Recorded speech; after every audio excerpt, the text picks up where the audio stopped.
Hello guys, இன்னைக்கு நம்ம வீடியோவில் காஸ்ட் ஷீட் சம் நம்பர் 43 தான் எப்படி போடுறது அப்படின்னு பார்க்க போகிறோம். ஃபஸ்ட்டு கொஸ்டின் படிச்சிடலாம். From the following particulars prepare a statement showing the components of the total sales and the profit for the year ended 31st December. Okay, நம்மள என்ன கேட்டிருக்காங்கன்னா டோட்டல் சேல்ஸ் கண்டுபிடிக்கணும், then profit for the year கண்டுபிடிக்கணும். ஓகேவா? So இங்கே எல்லா இன்ஃபர்மேஷன்ஸுமே கொடுத்துட்டாங்க.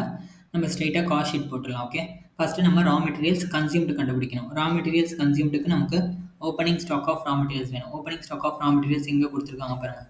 Stock of raw materials 1st January கொடுத்துருக்காங்களா, இது வந்துட்டு நமக்கு ஓப்பனிங். ஸோ அதை வந்து நம்ம ஆட் பண்ண போகிறோம் 40,000. அடுத்தது பாருங்கள், பர்ச்சேசஸ் கொடுத்துருக்காங்களா பாருங்கள். Purchases of raw materials 4,75,000. So அதையும் நம்ம ஆட் பண்ண போகிறோம் 4,75,000.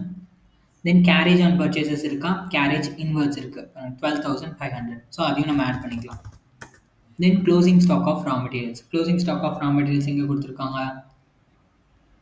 Stock of raw materials 31st December கொடுத்துருக்காங்க இல்லையா, அது வந்து க்ளோசிங் ஸ்டாக் 50,000. ஸோ நமக்கு வந்து -50,000 நம்ம போட்டுக்கலாம் அதை. ஸோ இது எல்லாத்தையுமே நம்ம வந்து டோட்டல் பண்ணோன்னா நமக்கு வந்து 4,77,500 வரும். ஸோ 4,77,500 தான் நம்மளோட ரா மெட்டீரியல்ஸ் கன்சியூம். ஸோ இது கூட நம்ம எல்லா டேரக்ட் எக்ஸ்பென்சஸையும் ஆட் பண்ணோன்னா நமக்கு ப்ரைம் காஸ்ட் வரும். கரெக்டாக? ஸோ டேரக்ட் எக்ஸ்பென்சஸ் என்ன கொடுத்துருக்காங்கன்னு பாருங்கள். வெறும் வேஜஸ் மட்டும்தான் நமக்கு இருக்குது. ஓகேவா? 1,75,000. ஸோ அது மட்டும்தான் டேரக்ட் எக்ஸ்பென்சஸ். ஸோ அதை நம்ம டேரெக்டாக ஆட் பண்ணிக்கலாம். Raw materials consume plus direct expenses add பண்ணோன்னா நமக்கு வந்து 6,52,500 வருது. ஸோ இது கூட நம்ம வந்துட்டு ஃபேக்ட்ரி எக்ஸ்பென்சஸ் எல்லாத்தையுமே ஆட் பண்ண போகிறோம். ஃபேக்ட்ரி எக்ஸ்பென்சஸ் என்னென்ன இருக்குன்னு பாருங்கள். ஃபேக்ட்ரி ரெண்ட் அண்ட் டேக்ஸஸ் இருக்குது 7,250.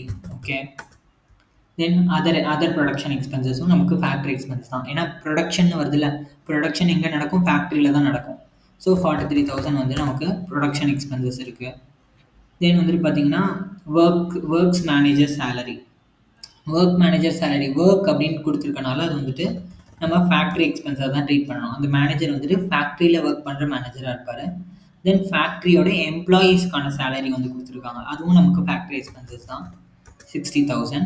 தென் பவர் எக்ஸ்பென்சஸ் அப்படின்றது வந்துட்டு நம்ம ஃபேக்ட்ரியில் யூஸ் பண்ணுற அந்த பவர் சப்ளைக்கு அதுக்கான எக்ஸ்பென்சஸ். இதுவே லைட்டிங்னு கொடுத்துருந்தாங்கன்னா அது வந்துட்டு அட்மினிஸ்ட்ரேஷனில் வரும். பவர்னு கொடுத்துருக்கனால அது நம்ம ஃபேக்ட்ரியில் போடுறோம் 9,500.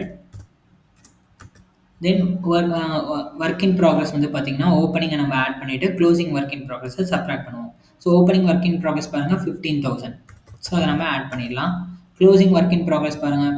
க்ளோசிங் ஒர்க் இன் ப்ராக்ரஸ் வந்து -10,000.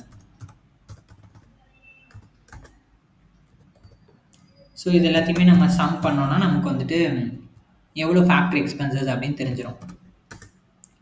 பார்த்தீங்கன்னா 1,54,750. ஓகேவா?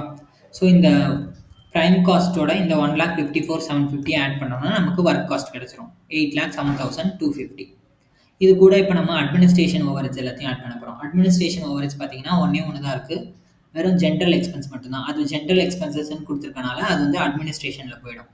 ஓகே, ஆஃபீஸ் எக்ஸ்பென்ஸ் மாதிரி அது 32,500. ஸோ இந்த 8,07,250யோட இந்த 32,500 ஆட் பண்ணோன்னா நமக்கு 8,39,750 வரும். இதுதான் நம்மளோட total cost of production.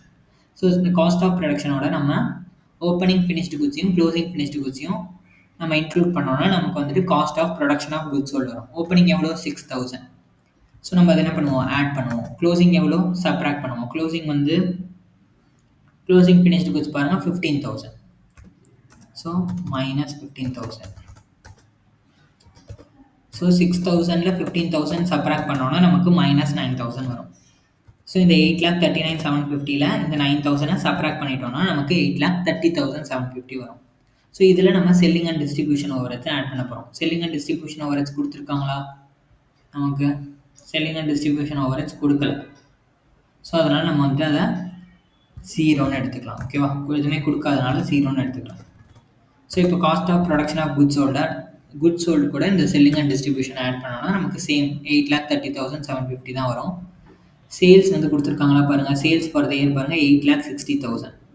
8,60,000 sales.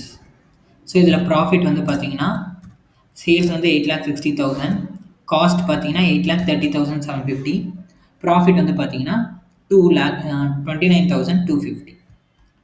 So so profit for the year rupees 29,250. ஓகேவா?